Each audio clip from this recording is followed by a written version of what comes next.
Welcome back to the Anti-Meta Meta Club. It is a very special edition of the Anti-Meta Meta Club today. I got to use the car that actually inspired the name of this whole series. You might notice that I'm wearing a whole bunch of anti-social social club gear. I even have the socks on. You can't see them, but I felt it was appropriate to wear them.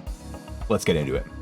The 1997 GT500 Castrol Tom Supra is a legend in Gran Turismo history.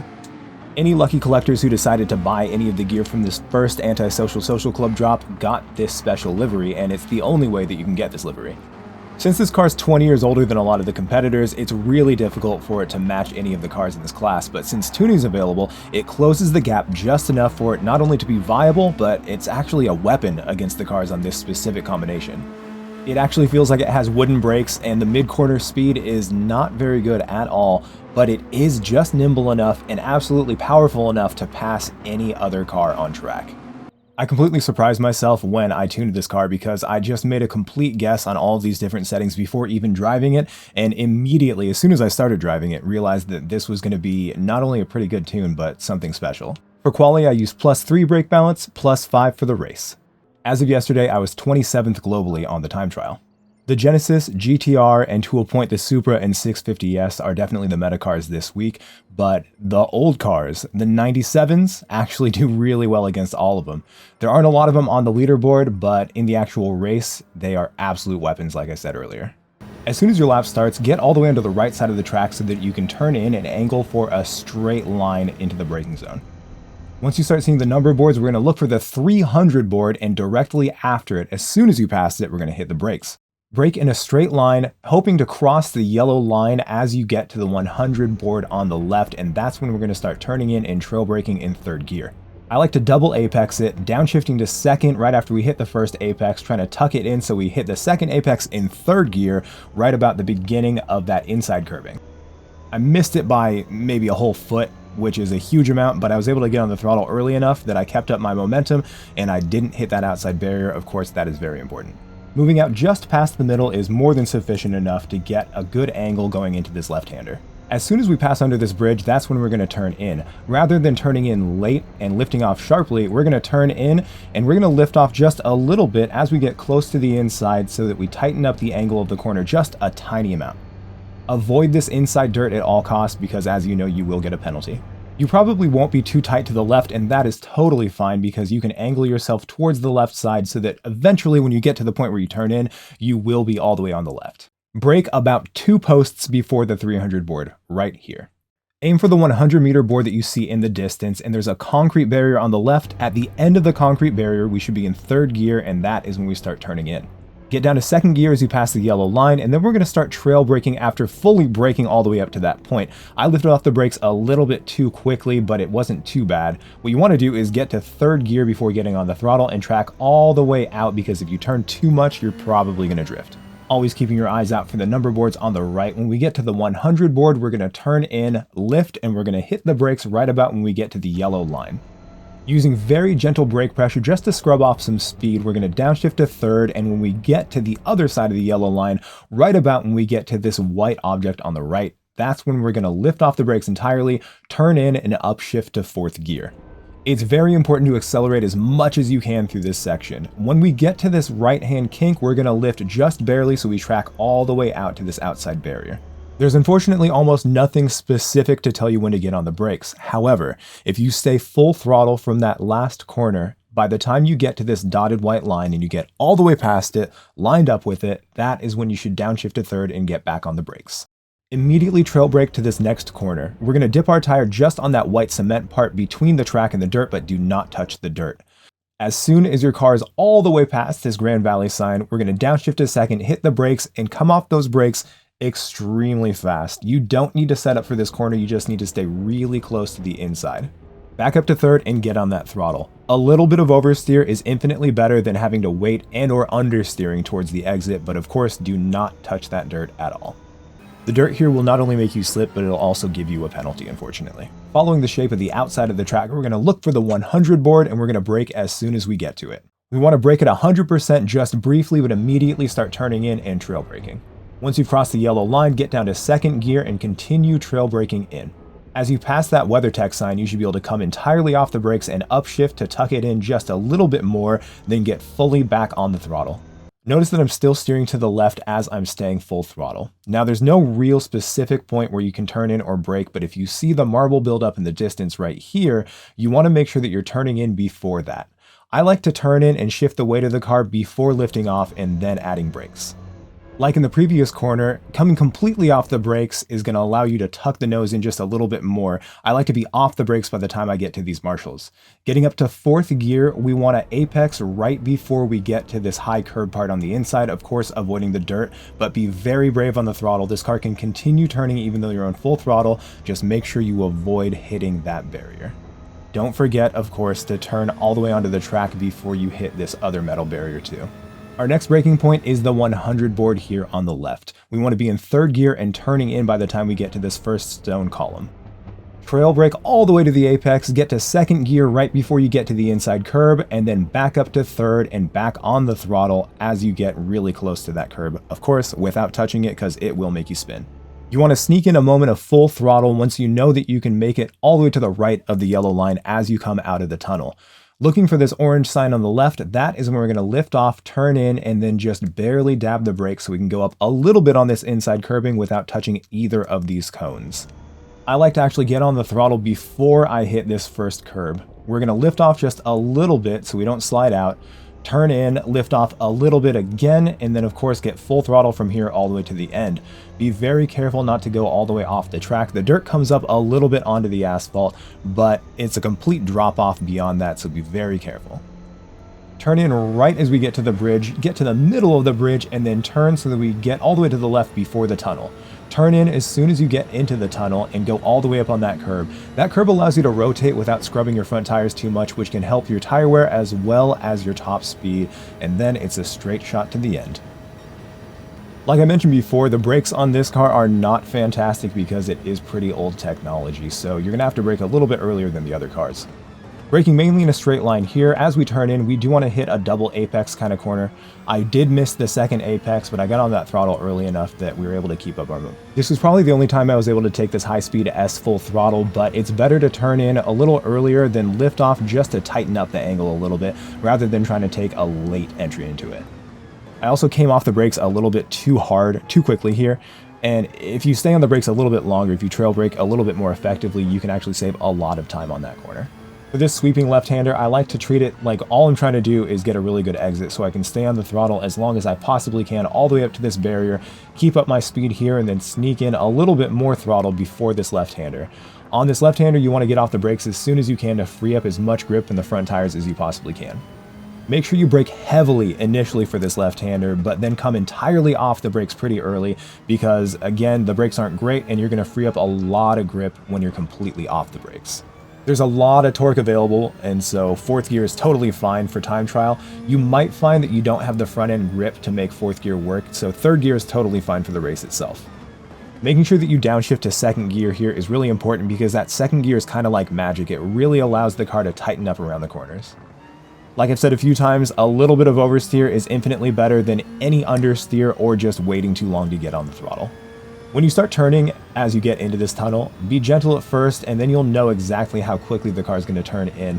When you do get to that curb, go all the way up onto it. There's enough space on top of the curb for the entire car, so you don't have to worry too much about hitting the inside. If this lap was good, stay straight right here. If you're going to go for another one, then you should be all the way on the right side of the track by now. This week, the only kind of strategy that you need to consider whatsoever is when to pit, and even though that's a little bit disappointing and there's not a lot to it, when you decide to pit can be hugely beneficial to you if, of course, you do the right thing.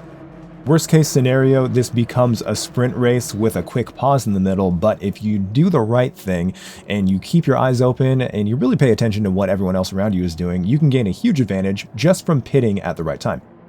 Since we're starting from the back, if we get to the pit and we're still at the back, it would make a lot of sense just to go into the pits then. That's going to set us way behind anyone else, and then of course, if we just have clean air, we can lap and not have to worry about anyone else slowing us down. As you know though, this is a public sim racing lobby, so things go wild and crazy pretty much at T1. If you start towards the front, obviously you're going to want to wait to go into the pits, assuming you're still in the front by the time you get to the pits. If you're at the middle, then that's when things get kind of tricky. That's why I think it's really important to have a plan, but be very flexible and consider all of the different options before just blindly going ahead with your first plan.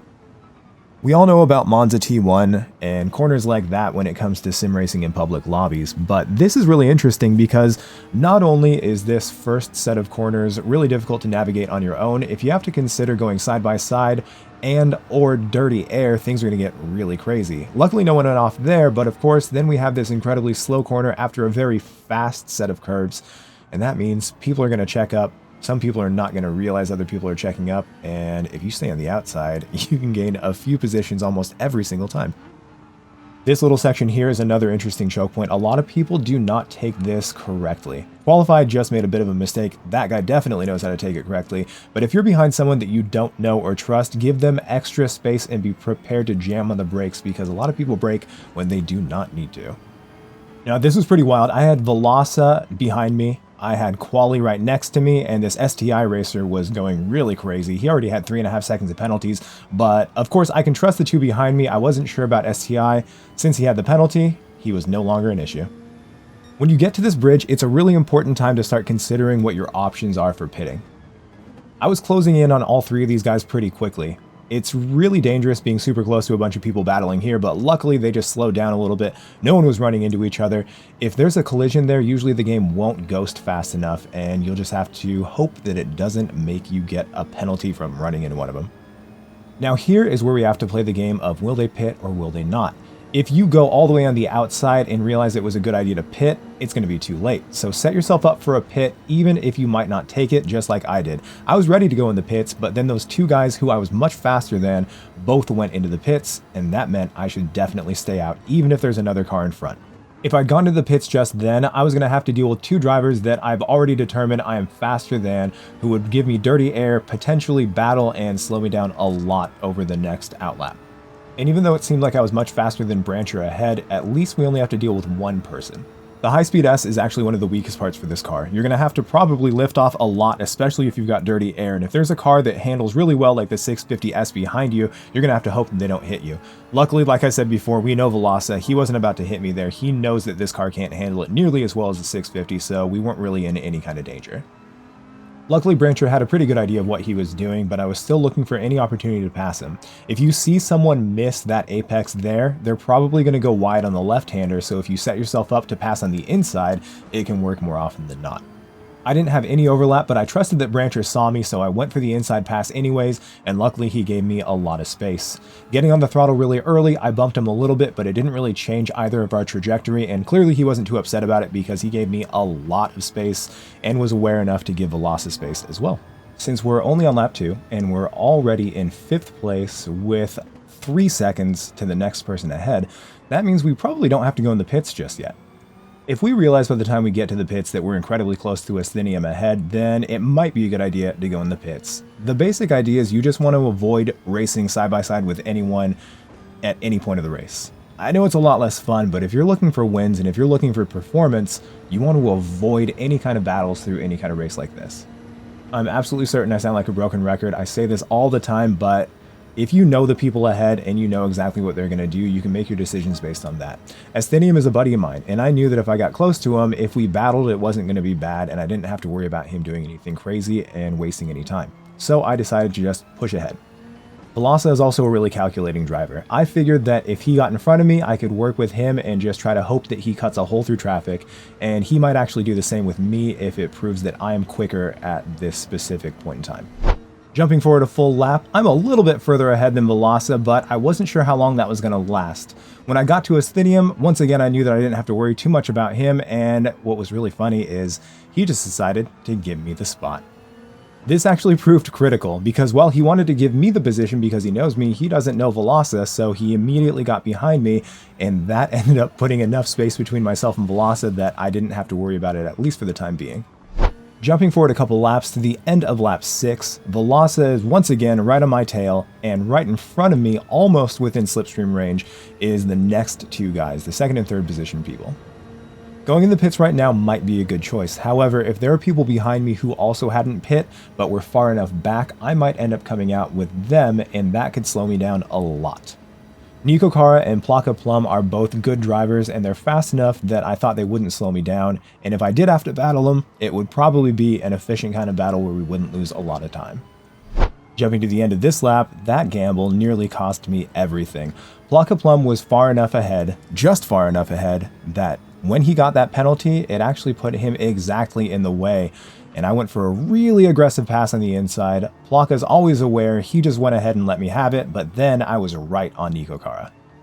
Now what you're going to see is something that you've probably experienced once or twice if you've done this race a few times. Because of the nature of this track, the pit entry is in a really weird place. Directly after an incredibly fast high-speed right, if you're able to get on the inside of someone there, they might want to pit. And Nico almost completely ended my race, noticing that I wasn't about to go in the pit just at the last second, so unfortunately for him, he didn't get to go in the pits, but also he didn't kill me there. That was almost really bad. Jumping ahead once again to when I actually go into the pits, the last lap that you can possibly go in the pits and not get a penalty is the 8th lap. You do not need to take fuel at all, and even though some cars are going to need tires, the tire wear on this car is incredible. Not only do we not need to take tires, but we're going to be able to maintain a really good pace to the end of the race. If you notice, the first place guy is also just coming out of the pits right now. He's about 4 seconds ahead, and you're going to see that I have the fastest lap of 46.8, which is pretty good with an anti-meta car, but it wasn't quite enough to catch him.